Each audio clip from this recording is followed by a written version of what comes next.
अजीज़ दोस्तों, जैसा कि आपके इल्म में है कि मैं अभी जिनीवा में United Nations human rights council का सेशन अटेंड कर रहा हूँ। और तारड़ साहब ये बताएं कि बिलावल भुट्टो जरदारी तो हम तो समझ रहे थे यंग फॉरेन मिनिस्टर है, वो तो घबरा गए हैं। उन्होंने तो आते ही इस्लामोफोबिया की बहस शुरू कर दी और एंटी इंडिया स्टांस लिया है। लेकिन क्या एक यंग फॉरेन मिनिस्टर, आप क्या समझते हैं, उसके पास नया कुछ नहीं है दुनिया को बताने के लिए, नई बात करने के लिए? चीमा साहब, मौका बहाल के हिसाब से अगर देखा जाए तो इनको बिल्कुल कुछ पता नहीं है कि किस तरह बात करनी होती है।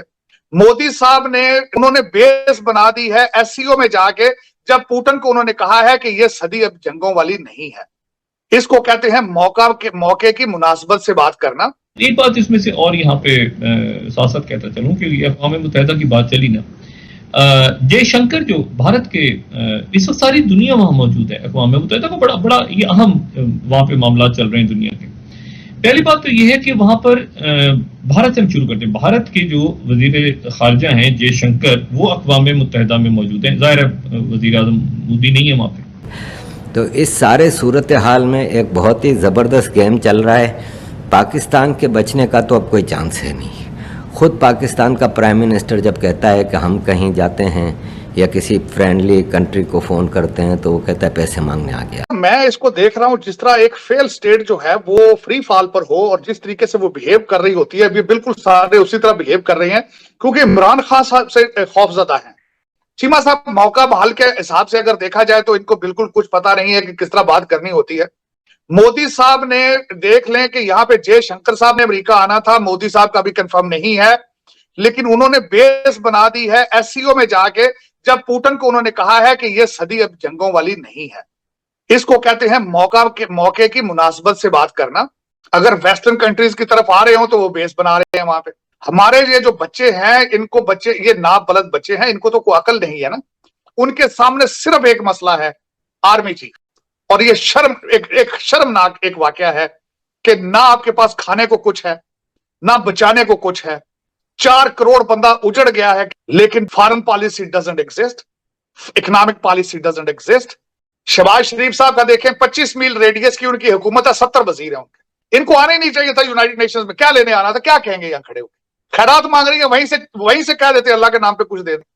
यहां पे 7 स्टार होटलों में ठहरेंगे, उनका खर्चा भी पाकिस्तान की मुआशरत पर। तो इस जुल्म की क्या जरूरत है? जब यहां आने का, यहां तो देखें यूनाइटेड नेशंस में को आके स्पीच तो तब दे अगर आपके पास कुछ सब्सटेंस मौजूद हो। अल्लाह के नाम पे खैरात मांगनी है आपने तो वहीं से मांग लेते।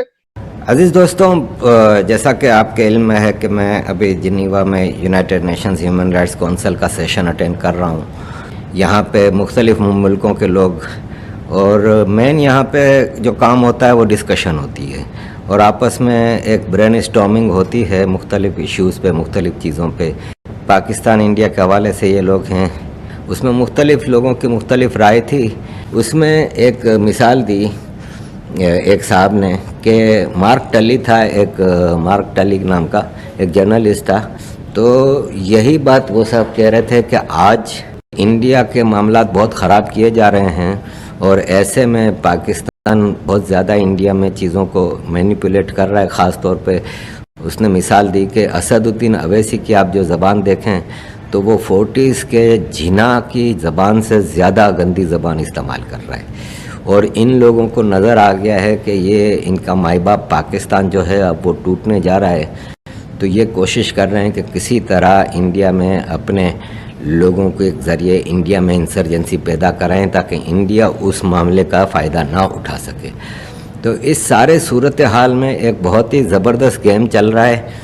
पाकिस्तान के बचने का तो अब कोई चांस है नहीं। शहबाज शरीफ साहब जो हैं वो अक़वाम मुत्तहिदा में उनकी मुख्तलिफ मुलाकातें हो रही हैं जी। बिलावल भुट्टो जरदारी जो साहब हैं वो भी वहीं पर मौजूद हैं। तो ये एक, और ये 23 तारीख तक यानी परसों तक वहाँ पर, परसों पर स्पीच है जो शहबाज शरीफ साहब की, उसके बाद वापसी है। एक बात इसमें से और यहाँ पे साथ साथ कहता चलूं कि अक़वाम मुत्तहिदा की बात चली ना, जयशंकर जो भारत के इस वक्त सारी दुनिया वहां मौजूद है। अक़वाम मुत्तहिदा का बड़ा बड़ा ये अहम वहां पे मामला चल रहे हैं दुनिया के। पहली बात तो ये है कि वहां पर भारत से हम शुरू करते हैं। भारत के जो वजीर खारजा हैं जयशंकर, वो अक़वाम मुत्तहिदा में मौजूद हैं। ज़ाहिर है वजीर आज़म मोदी नहीं है वहां पे। और वहां पर जो है वो जयशंकर हैं, उनका जो क़याम है वो कोई 11 रोज का है। और वो जो है वो 28 तारीख तक 10 रोज या 11 रोज वो उनका क़याम है वहां जी। अब उनका जो इशू है वहां पर वो ये है कि एक तो वो एंथनी ब्लिंकन से तो मिल रहे हैं, लेकिन उसके साथ साथ ब्रिक्स का इजलास भी हो रहा है। ये वो ब्रिक्स है जिसमें ब्राजील और इंडिया और चाइना और रशिया, यानी चाइना के वजीर खारजा भी न्यूयॉर्क में हैं और रशिया के वजीर खारजा भी न्यूयॉर्क में हैं। एक तो ये बात हो गई। दूसरी जो बात है वो वहां पर चाइना के जो वजीर खारजा हैं वांग ली, उन्होंने जो बड़ी इंटरेस्टिंग बात है, वहां पर उनकी मुलाकात हुई है हेनरी किसिंजर से, और हेनरी किसिंजर जो है वो नेशनल सिक्योरिटी एडवाइजर और फिर सेक्रेटरी स्टेट और 77 तक, यानी 69 से 77 तक पूरी अमेरिकन बहुत बड़े, वियतनाम की जंग भी खत्म करवाई और फिर चाइना के साथ उन्होंने दरवाजा खोला। तो हेनरी किसिंजर से मुलाकात हुई है उनकी, वांग ली की।